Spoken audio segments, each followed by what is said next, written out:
Bienvenue dans la chaîne Mathématiques Science. Aujourd'hui, je vais vous expliquer une nouvelle vidéo.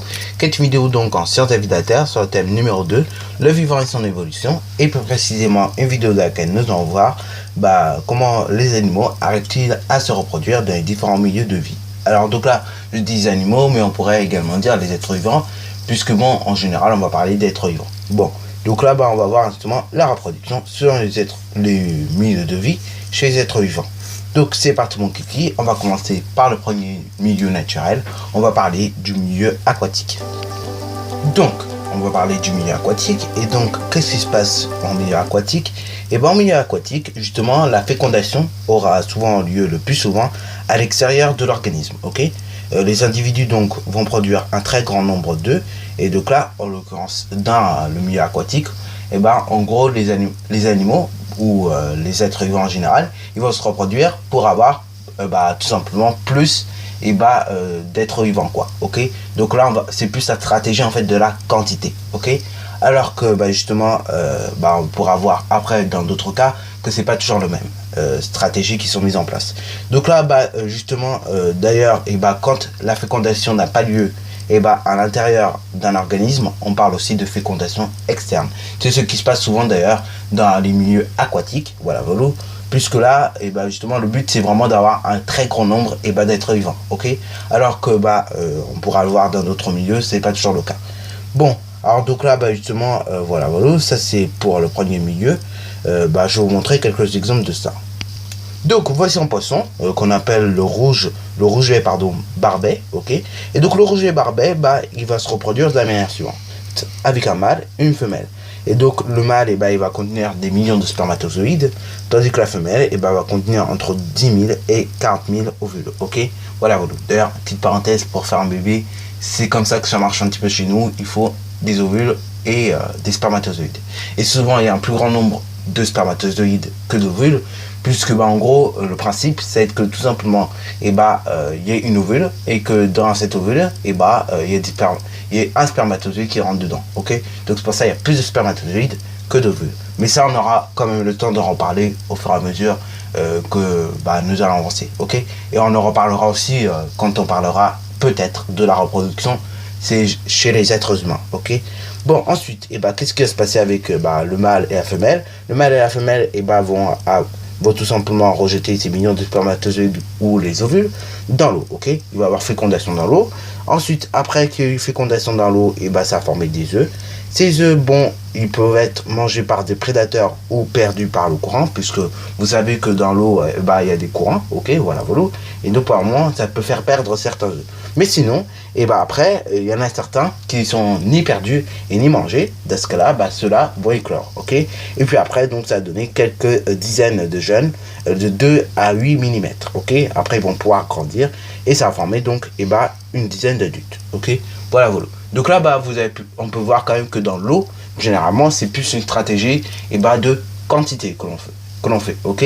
Parce que le but, c'est d'avoir une énorme quantité d'êtres vivants. Alors que là, justement, en milieu extérieur, on va voir que c'est pas la même chose. Donc, justement, on va parler maintenant du milieu extérieur. Alors, on va parler maintenant du milieu extérieur, appelé également milieu aérien. Bon, c'est la même chose. Voilà.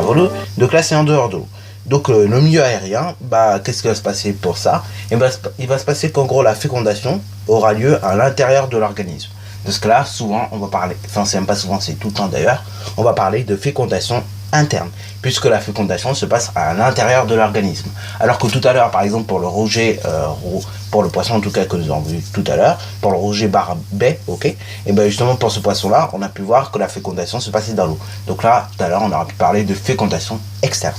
Donc là, justement, la fécondation en milieu aérien aura lieu à l'intérieur de l'organisme. Donc en gros, c'est une fécondation interne.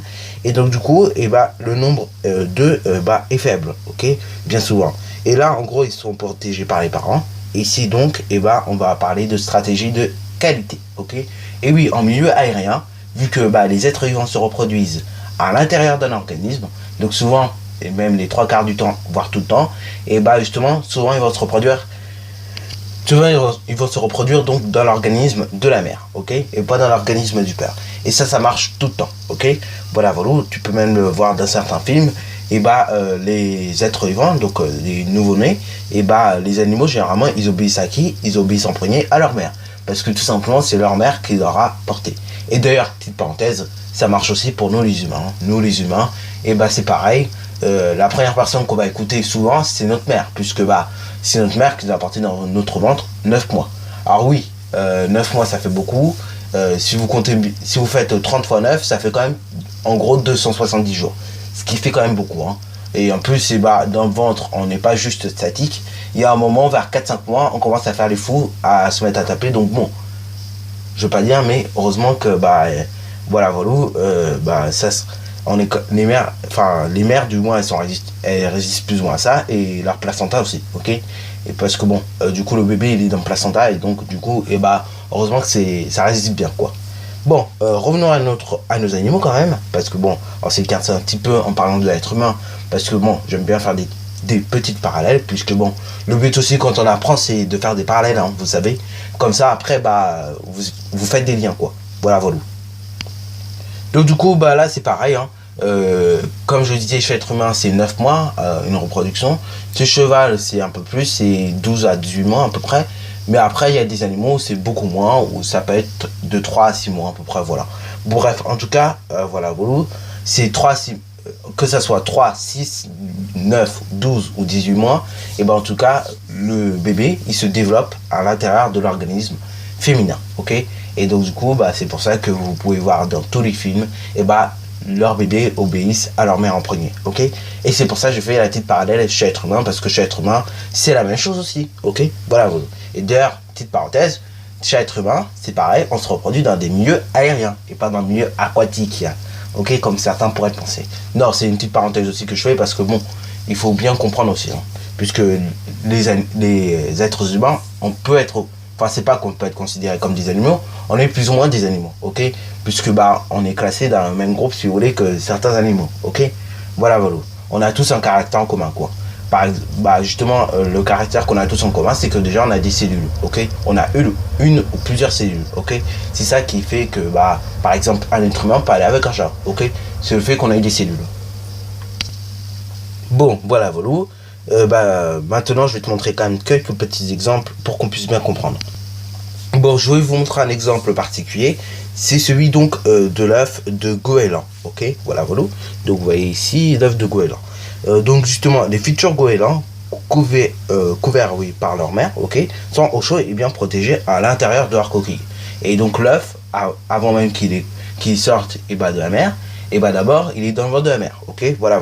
Et donc justement ici vous avez tout autour ce qu'on appelle la coquille. À l'intérieur vous avez la bumène, donc c'est une réserve en eau. Ici vous avez le vitellus, ok, donc les réserves nutritives. Et ici donc vous avez une petite réserve en air, ok. D'ailleurs, avant qu'on avance un peu plus, je voulais vous parler de la poule aussi. Je crois que j'en avais déjà parlé l'année dernière. Mais quand vous mangez en gros un jaune d'œuf, vous mangez une ovule, ok. Vous mangez une ovule de poule. Et dans certains cas, dans certaines villes, il suffit juste que vous soyez un peu à la campagne et vous risquez de manger des ovules, en gros, fécondés, ok. Donc en gros, ça paraît, vous mangez des œufs fécondés. Notamment si vous habitez à la campagne, là vous aurez 2 fois plus de chances de manger des œufs fécondés, plutôt que si vous habitez en ville comme à Saint-Leu ou comme à Bissancourt, où il n'y a pas trop de campagne, quoi, ok. Par contre, si vous habitez vers des villes où il y a beaucoup de campagne, j'ai pas trop d'exemples sur la tête, mais voilà, admettons vous habitez à Magny-en-Vexin, déjà. Magny-en-Vexin, il n'y a pas non plus que ça, mais la plupart de la ville quand même c'est de la campagne. Si vous habitez dans ce genre de ville, Magny-en-Vexin, Char ou Chamont-en-Vexin, voilà, et là il y a beaucoup de campagne et vous risquez, si vous mangez des œufs, de manger des œufs fécondés, ok. Et donc en gros, des ovules fécondés, voilà. Mais ça fait rien, honnêtement, d'en manger. Mais je vous dis, maintenant vous le savez, quand vous mangez un jaune d'œuf, c'est une ovule que vous mangez. Alors là, oui, il y en a certains qui vont dire, mais maintenant je peux manger 2. Non, mais en fait, je vais vous dire un truc. Déjà, nous, êtres humains, quand on vit, c'est super, on mange tout le monde, on mange des animaux et tout. Sauf que après, quand on meurt, c'est pareil, notre matière elle est bouffée par tout ce qui est bactéries, ces choses-là, ok. Donc, dans tous les cas, on est un peu obligé de bouffer les animaux, entre guillemets, puisque après, nous-mêmes, on va se faire bouffer. C'est comme ça, ok. Toute la matière sur Terre, elle est recyclable, si vous voulez, ok. Tout est mangé partout, quoi. Voilà. Voilà, donc là, vous pouvez voir ici que, ici, la reproduction, elle se passe en milieu aérien et donc qu'on est dans l'organisme de la mer, ok? Encore une fois. Maintenant, on va parler d'oviparité et de viviparité, ok? C'est parti, mon kiki, parlons donc d'oviparité et de viviparité. Donc, maintenant, on a vu en gros les stratégies qui se passent quand on se reproduit dans les milieux, par exemple, aquatiques ou des milieux aériens. Donc, dans le milieu aquatique, on a pu voir qu'en gros, c'était plus la stratégie de quantité, si vous voulez, qui reposait sur la stratégie de qualité. Là, il fallait plus apporter beaucoup plus de population, puisque voilà, le but c'est ça qui se passe dans l'eau. Par contre, en milieu aérien, là c'est plutôt la stratégie de qualité. On cherche plutôt en gros à faire des beaux œufs nickel propres, ok? Voilà. Donc c'est ça qui se passe en milieu donc aérien. Bon, maintenant donc voyons qu'est-ce qui se passe quand un nouvel individu de la fécondation tout simplement se développe.